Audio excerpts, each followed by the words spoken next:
Back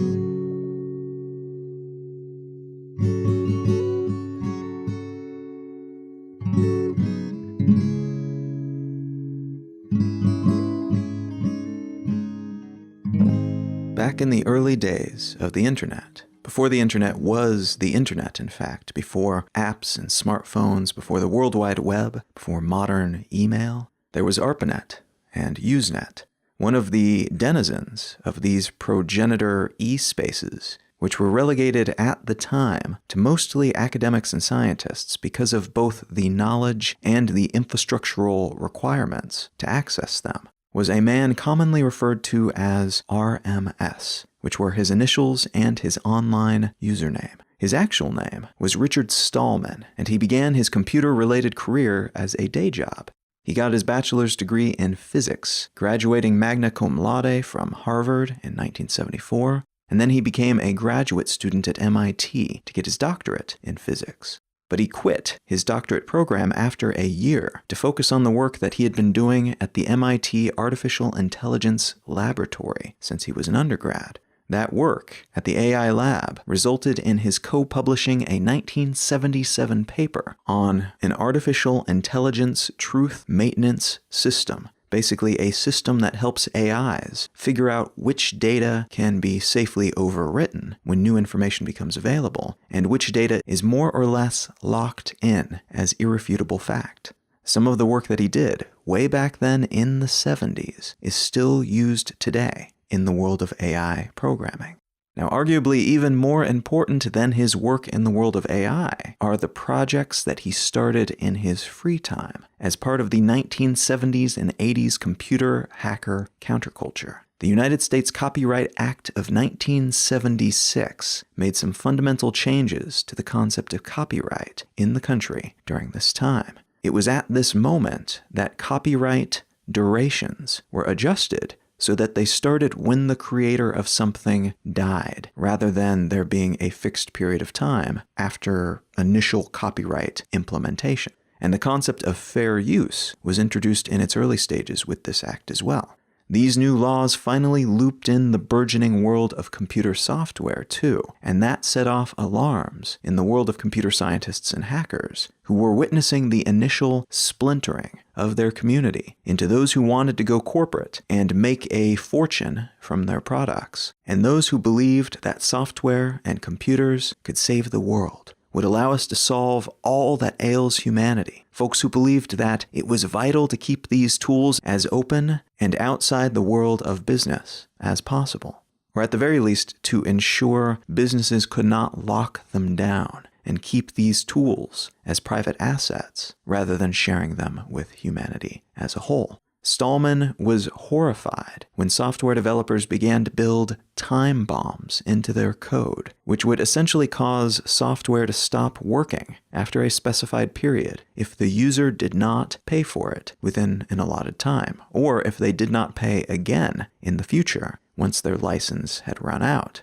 He was personally impacted by a similar software lockdown move made by Xerox, which sealed up and secured the software in their newer printers, preventing Stallman and his coworkers at the MIT AI lab from hacking their device to add new functions. They had altered their prior printer to send messages to users when their print job was done, and to message those who were in the queue to use it next, to ensure that the machine did not sit idle throughout the day. Xerox did not provide such a function out of the box, and they considered it their computer God-given right to alter the code in a device that they had purchased. Xerox, post-1976 U.S. Copyright Act, saw things differently, and they began to lock down their devices accordingly.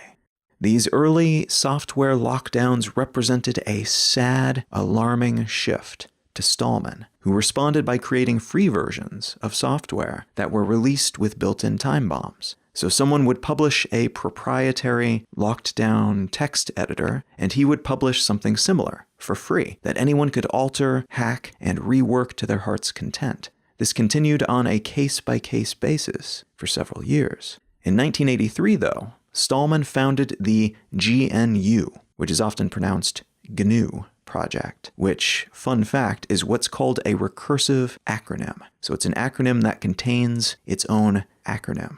In this case, GNU stands for GNU's Not Unix. The GNU Canoe Project was founded to help users maintain control over their software and hardware by collaboratively developing and disseminating software that is free to use, free to share, copy, and distribute, and free to be studied and modified. The GNU project led to the GNU General Public License, or GPL, which is still today a massively popular license that guarantees users of software to which this license is adhered all of those same rights. You can use it for free, you can study and share the software, and you can modify it however you choose. Importantly, the GPL also says that any derivative software, anything that you make by hacking on a piece of GPL software, using it as your starting point, must itself be published with a GPL license. What that means is you cannot take a text editor that is published under GPL, add some new features to it, and then sell the resultant upgraded text editing software in the typical way. That new thing that you made atop that GPL program must itself also be GPL, which means it must be open, hackable, studyable, and so on. This is an example of what's often called a copyleft license, meaning it uses the power of copyright law, but only to keep free and open things from becoming less so, from becoming locked down. It is used to protect openness rather than being used to prevent anyone else from using or benefiting from something that you have made. Without such a license in place, it's possible for an individual or company to step in and profit from the combined efforts of thousands of people who have contributed to an open, free piece of software by packaging it, locking it down, and selling it, keeping the users who buy it from seeing what changes were made, making any of their own changes, or being able to use that previously open software in an open way. Copyleft licenses like the GPL use copyright law against what many people see as the abuses inherent in copyright law. What I want to talk about today are some of the many and varied permutations of this idea, and how this software-based copyleft concept is expanding to include other fields, other types of work, as the world becomes increasingly digitized.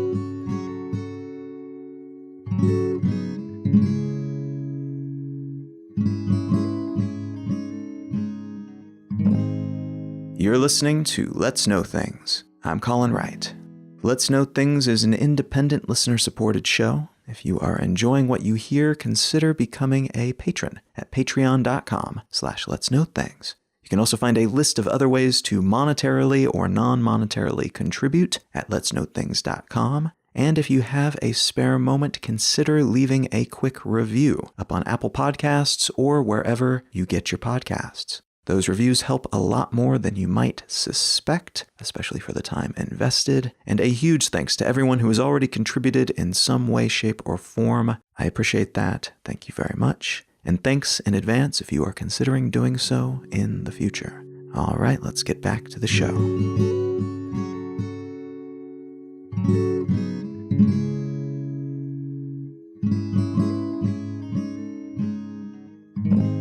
The article I want to start with today is a few months old as of the day I'm recording this, but it gives us a solid jumping off point for some connected topics that are popping up in a variety of other spaces, and it refers to a news item that is still, in some ways, an evolving story today. This piece comes from Bloomberg, and it is entitled, "Microsoft Buys GitHub for $7.5 billion, Going Back to Its Roots." If you've never learned a programming language or worked with software, you may not know what GitHub is, but if you've ever worked at a tech company or a corporation that uses open source anything, chances are you at least recognize the name.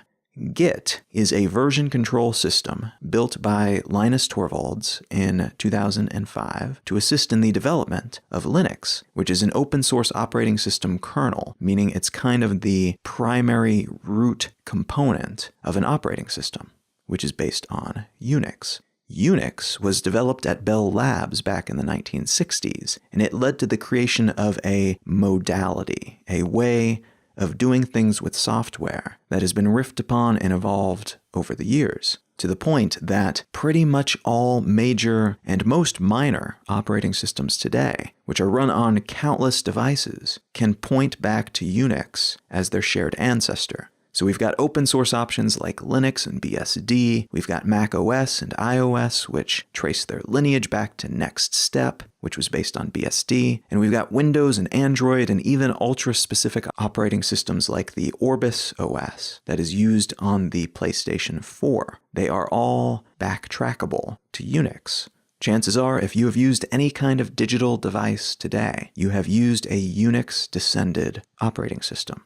So Torvalds was building his own open source operating system, and Linux, by the way, that OS that he was working on, is usually considered to be the third main option for most consumers beyond Windows and Mac OS, though Google's Chrome OS is slowly creeping its way into that tiny club as well. But Torvalds was hacking away at Linux, and he wanted to create a system that would allow him to keep track of the versions of that operating system, the tweaks and changes that he was making along the way, so that he could then backtrack to previous versions if he wanted to. He could document the changes that he made to see what caused new glitches that emerged. He could track things that needed fixing, and so on.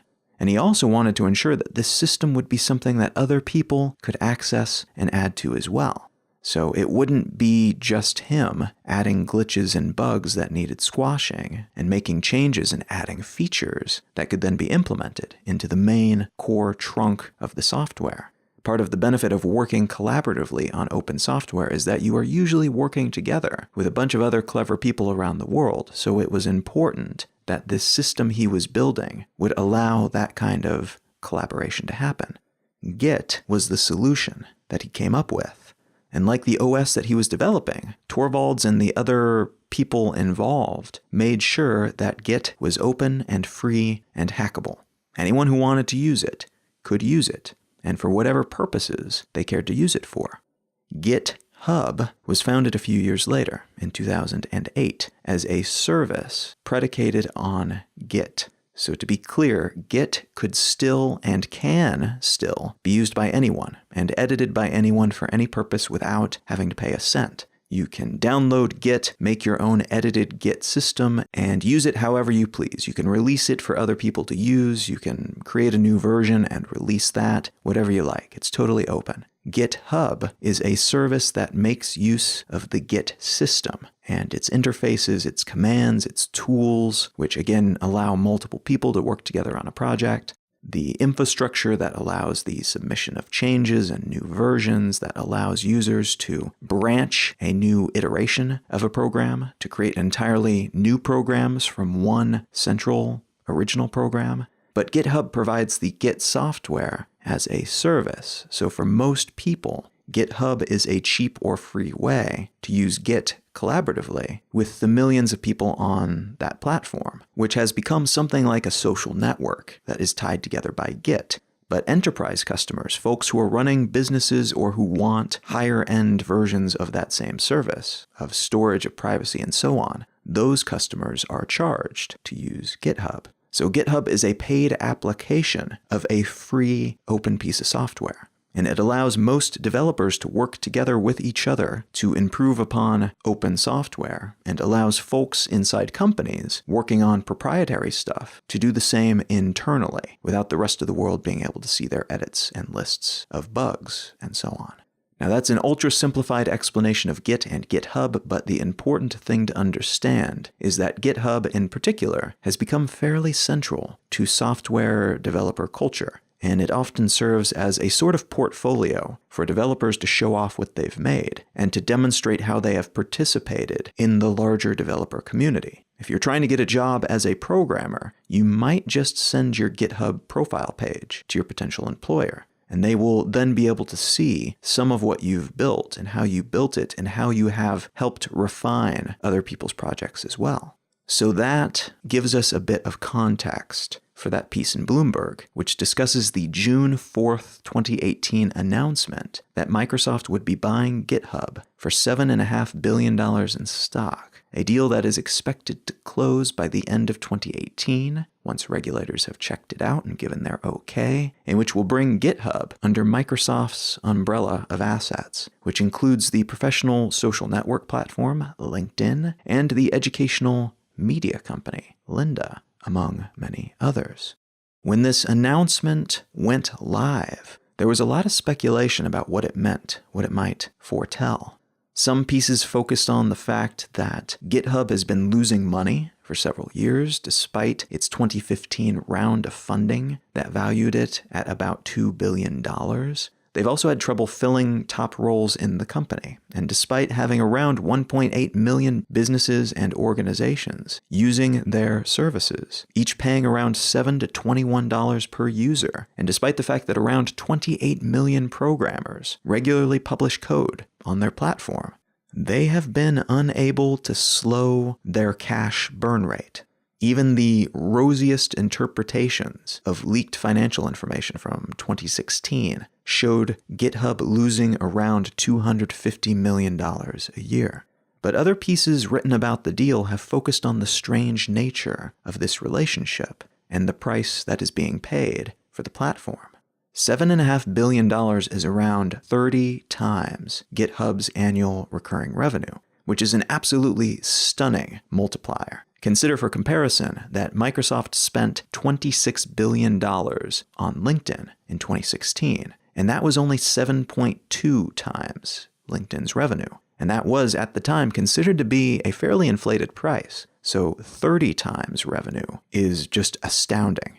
Now add to that strangeness the tumultuous history that the buyer, Microsoft, has had with the open source community.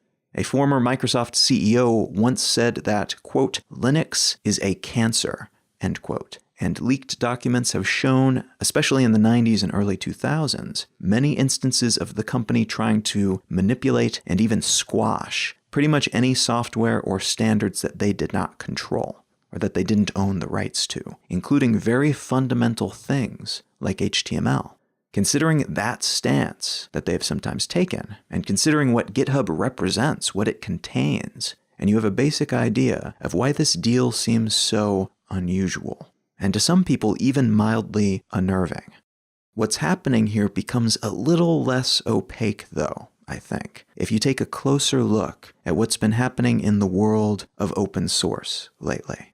Now, open source software is a type of software that is released to the public by the copyright holder of that software with a license that says basically you are free to study this, to change it however you like, and to distribute it freely. And if that sounds familiar, that's probably because one type of open source license is the GNU General Public License, or GPL, which I mentioned in the intro. The GPL, which again was developed by Richard Stallman, overlaps with the most common open source licenses in almost every way. But Stallman argues that the difference between the two systems is a philosophical rather than a practical one.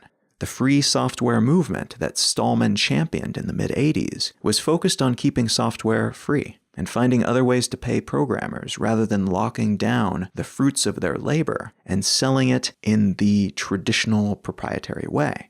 This stance was not universally supported, and some vocal proponents of collaboration and sharing and the ability to crack open software and to see what makes it tick were also interested in the potential business applications of the concept, of seeing what might happen if you blended those open ideals with sustainable monetary practices, with creating a business. The folks behind Netscape, in particular, which was one of the first majorly popular internet browsers, and which eventually became the basis of popular modern browsers like Mozilla's Firefox, they wanted to figure out how this open, collaborative sharing and hacking-based methodology might scale if they were to pour some money into the mix. They thought they might be able to make these programs, which were open and available, a lot more valuable and powerful if they stepped away from Stallman's pure, absolute free and no money involved ideology. Now, this is a highly debatable perspective. Fair warning there, but the consequence of this fork in the open source movement, at least over the last decade or so, seems to be that the open source folks have successfully changed the world of commercial proprietary software more than the other way around. By entering the world of money and business, rather than keeping their work completely money-free, they seem to have managed to shift the conversation, to build more powerful and accessible software, and to consequently nudge the big bad corporate actors in this space closer to their ideals in many places, in many particulars. It's true that for a long while, entities like Microsoft and Apple publicly hated on open source of any flavor, calling it, quote, an intellectual property destroyer, end quote, among many other rude things. And it makes sense that they would feel that way if you think about it. Microsoft's business model during that time period was almost exclusively predicated on selling software to big companies and consumers.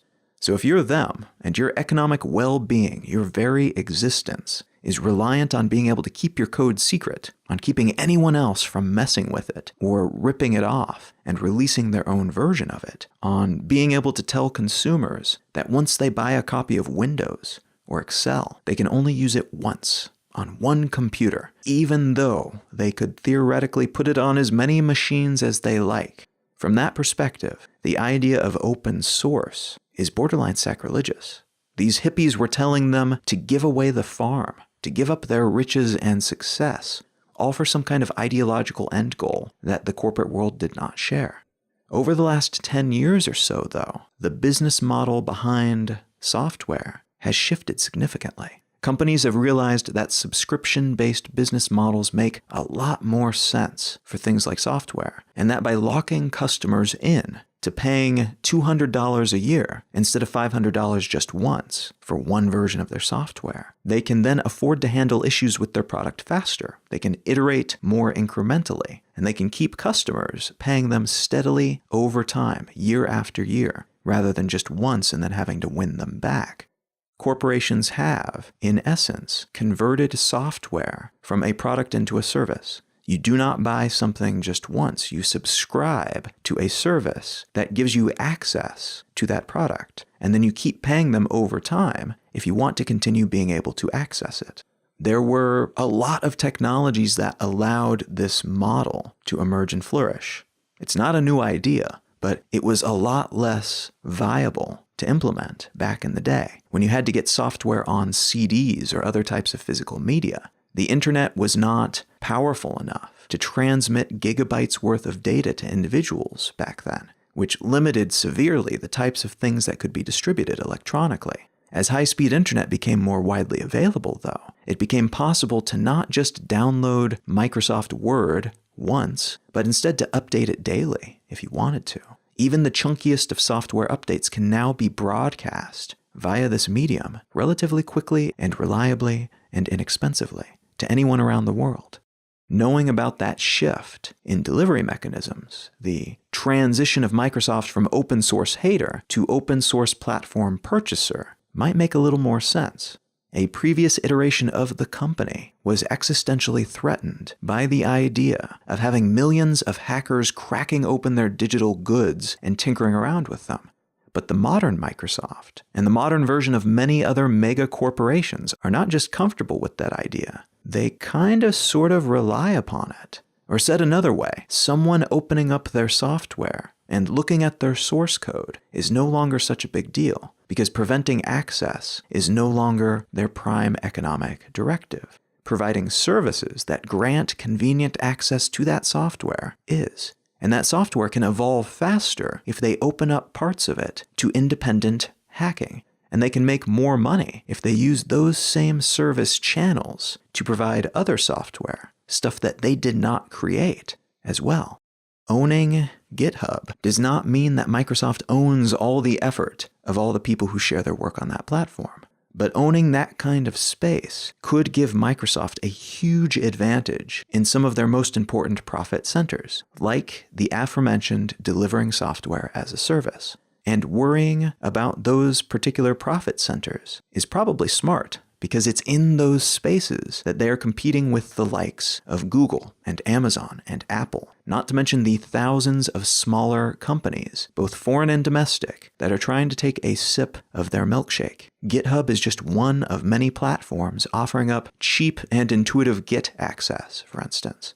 And the same is true of pretty much any other specific software or software type, like spreadsheets or text editors, that you can think of. Dozens of Amazon's AWS, Amazon Web Service, offerings, for instance, are just open source software based in Amazon's cloud, which allows them to sell that software to their clients, which again means the software that they are providing is available for free. What they are really selling is the ability to use it without having to figure it all out yourself, and with the stability of a major corporation's computing infrastructure, keeping everything running smoothly, backing everything up, keeping everyone's instance of the software updated, and so on. GitHub sells Git to clients in this way. Google sells their G Suite tools to clients in this way as well, and Microsoft sells many of the same open source software services to their customers that Amazon does, including things like Linux-based servers. So even the mascot of the open source movement is being sold by corporations in this way, even if indirectly, as kind of a freebie that makes using their otherwise undifferentiated server space and bandwidth a lot more appealing and useful. What we may be seeing in Microsoft's purchase of GitHub, then, is a desire to add one more software as a service offering to their arsenal. They can now provide Git to their clients via the best-known platform for Git. But it also potentially offers up all kinds of soft benefits to Microsoft, like the ability to create a developer funnel using the back-end information of GitHub to identify rising talent early on, to get in touch with them and to offer them benefits through their platforms, and then by plugging the platform in to their other platforms, either claiming those developers for themselves or owning the process by which other companies come to eventually hire those developers. This is where Microsoft, having bought LinkedIn and Lynda and similar platforms, comes into the mix. Devs start out their professional career at GitHub, learn more skills on Lynda, and search for jobs and get discovered on LinkedIn. There are a lot of ways to combine those services and the others offered by Microsoft to create a truly compelling and powerful career-building and evolving pipeline. And they have the means to profit off both ends, charging the folks who are building their careers and charging the companies looking to hire those sorts of people. There's also a theory floating around that Microsoft intends to essentially gut GitHub and to profit from its parts rather than the whole. This idea centers around the theory that Microsoft purchased the platform not for the community, but because of the millions upon millions of data points that it offers to anyone who can see the whole scope of it. It could tell them a great deal about developers, the coding languages that the developer community is favoring, about the evolution of software, and about the actions of its opponents, including Amazon and Google, and who they've been working with and hiring, how they've been committing code and investing time and energy into various open source projects. It could be, in other words, that Microsoft wants to own the sandbox in which all of their competitors and potential future employees are playing. By doing so, they could benefit from some as-of-yet unseen X factor, which gives them a leg up, which in turn allows them to corner or take a bigger share of the open source software as a service industry. This dynamic that we're seeing play out in the world of software, the evolving equilibrium between corporate entities and the world of open source and similar licenses, has been happening in other spaces as well, beyond the world of operating systems and apps. Consider, for instance, the case of Wikipedia and YouTube. Back in March of 2018, YouTube announced in a talk by their CEO at the South by Southwest Tech Conference that they would be using Wikipedia to help add context to some of their videos, particularly those that related to conspiracy theories and similar contentious and often fact-allergic issues. The idea was to provide supplemental information so that viewers of these conspiracy theory videos could make more informed decisions about what they were watching, which seems like a pretty good idea overall. Strangely, though, it turned out that YouTube never told Wikipedia about this plan. A piece from March 14th in The Verge spells out the situation pretty concisely. The headline kind of tells the whole story here, and that headline was, quote, "YouTube didn't tell Wikipedia about its plans for Wikipedia," end quote. And the subheader was, quote, "Well, this is awkward," end quote. Now, I personally think it's a good idea to add this kind of context, and I can understand wanting to go to Wikipedia for that context. Despite its reputation for hosting information vandalism and periodic bits of junk information, it is still considered to be the most complete and reliable encyclopedia ever created. And as long as you know its limitations and follow the provided links to check your sources, rather than taking everything as gospel, if you use it as a starting point for research rather than an end destination, then it is by far one of the best hubs for absolutely anything that you might want to know. That said, the Wikimedia Foundation, which is the non-profit behind Wikipedia and several related efforts, is a non-profit organization, and they greeted the revelation about YouTube using them as a free fact-checker pretty graciously, saying, quote, "Wikipedia's content is also freely licensed for reuse by anyone, and that's part of our mission, that every single person can share in free knowledge," end quote. Which is great, but there does seem to be a tone deafness from YouTube about why this was a weird thing for them to do. Alphabet, the owner of YouTube, has made polite donations to the Wikimedia Foundation over the years, arguably very small donations considering that they summon Wikipedia's resources pretty much every time they display search results, but still, they technically don't need to give anything. So, something is something. That said, in a world in which tech titans are being increasingly chastised for taking advantage of their labor forces and straining public resources to further enrich themselves and their investors, it's boggling that they don't seem to realize how something like this looks. They're basically foisting the responsibility for solving the problems inherent in their algorithms, which regularly recommend obviously false conspiracy theories instead of more fact-based videos. They're pushing all of that on another far less well-funded non-profit entity onto Wikipedia. Every time they pull info from Wikipedia, that is costing the Wikimedia Foundation money. And it is saving Alphabet, again YouTube's parent company, the money that they would otherwise spend doing that research and creating that content themselves. What we have then is another instance of free labor, valuable stuff created by people who care about producing valuable things that anyone can use. And those creations are being utilized by large corporations that soak up that free stuff and profit from it. In this case, it's YouTube making money from advertisements on videos that are served up alongside information provided for free by Wikipedia. And in other cases, it is Microsoft and Amazon making money off of high-quality open-source software, which was developed and refined by folks who work on it for free, without making a cent. And these companies more or less sell that freely developed software for profit by packaging it together with their infrastructural tech services. Now, there is nothing inherently wrong with how all of this works. In a lot of cases, some of the most enthusiastic contributors to these free public resources are thrilled to see their work serving so many people, even if it comes to those people via a paid channel like AWS or YouTube. What's more, because a lot of these services tend to make this information or these programs available to folks who otherwise would not be savvy enough to use them or wouldn't know to look for them, it would be difficult to argue that these corporations are not adding anything to the mix, to that value chain. AWS and other companies that sell open source software as a service reinforce the overall quality of what's provided by investing in hardware infrastructure. You can use Apache without having to own and maintain your own physical server, and that is valuable. YouTube brings many times more people to some of Wikipedia's articles than Wikipedia could by themselves. So exposing Wikipedia's offerings to that kind of audience is unto itself a fairly impressive value add that is being provided by YouTube.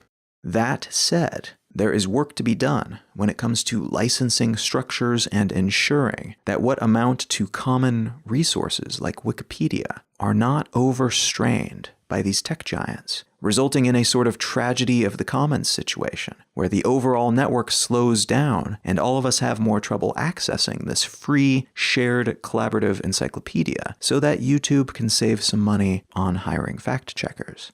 Wikipedia already utilizes a Creative Commons license, of which there are many different flavors, but all of which outline the legal reuse options for anyone who wants to do so, including which commercial uses are kosher. And it really gets into the nitty-gritty here, from riffing on the original art to sharing and attribution to share alike requirements, meaning anyone who takes your work and makes something new from it has to slap a comparable Creative Commons license on that new thing as well. These specifics are all there on a lot of work of this kind these days, and increasing the understanding and awareness about such licenses could be one way to go to ensure that abuses do not take place, especially when it comes to massively scaled up entities like YouTube using common collaborative resources like Wikipedia. There's another newer licensing approach that some creators are beginning to use called Common Clause, which is similar to open source in most respects, but which adds the caveat that cloud service providers like Microsoft and Amazon cannot take this open source whatever and sell it to the public. They cannot, in other words, add their Herculean hardware and software strength to the mix to make it more reliable and to offer it up to enterprise clients and then earn money from the use of this collaborative end product. There are pros and cons to this approach, of course. If Git had a Common Clause license, GitHub would never have become a thing. If you wanted to use Git, you would have had to create and maintain your project organization software yourself, which would have made managing it that much more difficult and less intuitive, and would likely have kept the framework from becoming as popular as it has. Far fewer people would have gotten into it in the first place.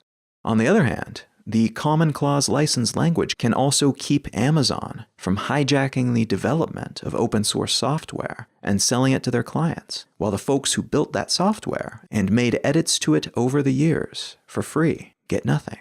There are good arguments for and against this type of clause, and I will link to some of both in the show notes. But I think it's an excellent additional data point for understanding what's happening in this space, as it demonstrates one extreme position that could be staked out, one road that could be taken, which would arguably prioritize a type of fairness over raw utility and growth. And it implies the existence of other types of currently unavailable legal licenses that might position new creations at other points on that spectrum, from the completely open, no questions asked world of the free software movement to the closed, opaque world of proprietary software development.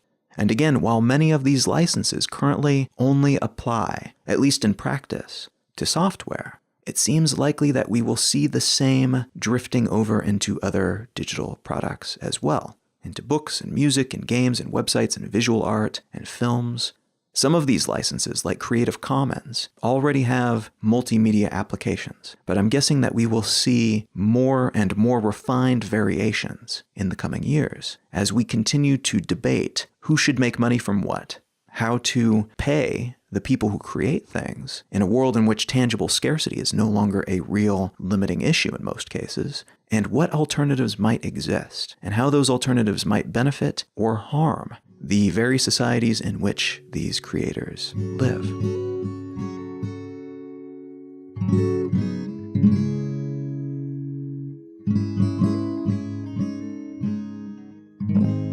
As I record this, I'm currently on tour around North America. If you'd like to see if I'm coming to your town and you would like to come out and hear me speak live, would like to get a book signed, get a hug or a handshake, just say howdy, you can find out where I will be and when and snag your tickets, if applicable, at becomingtour.com. And another great way to support my work, if you care to do so, is to pick up one of the books that I've written. You can find a list of those at colin.io, and you can purchase them wherever you get your books. The resource that I would like to recommend today is actually something that I've only recently become reacquainted with. I, in the past, have gone out of my way to get a library card as soon as I have moved to a new city, whenever possible. But until just recently, I've been a little bit limited in that because I travel quite frequently, and typically in such a way that I'm not technically, legally living in the place that I am living. My home base, for legal purposes, is elsewhere. So at the moment, though, having recently made a change, and having changed my legal location for the duration of the tour that I'm on at least, I now have a brand new library card, and that library card comes attached to a wonderful library that provides a bunch of digital resources in addition to the splendid physical ones that they offer. So my recommendation today is that if you have not done it recently, consider checking out what your local library offers. Mine offers an app for the library, but also supplementary apps, Overdrive and a new riff on Overdrive called Libby, RB Digital, Canopy, Hoopla, and even a free subscription to Lynda, that service where you can take courses on a variety of subjects online. Through these apps, I have access to ebooks and audiobooks and films and music, all kinds of different content, magazines, if you want to read digital magazines. It's absolutely astounding what is available through some of these services, and the way that we ensure things like libraries remain well-funded is that we use these services whenever possible. And I will note, as an author, as somebody who writes books for a living, authors do make money when libraries purchase a copy of our books, and it makes us very happy because that purchase will typically result in dozens of people reading the book rather than just one. So it's wonderful if you buy a copy of an author's book that you want to support, but it's also a great option to request their books through your local library, through these services. And you can then read that book using one of these apps, or you can get a tangible version and hold it in your hands.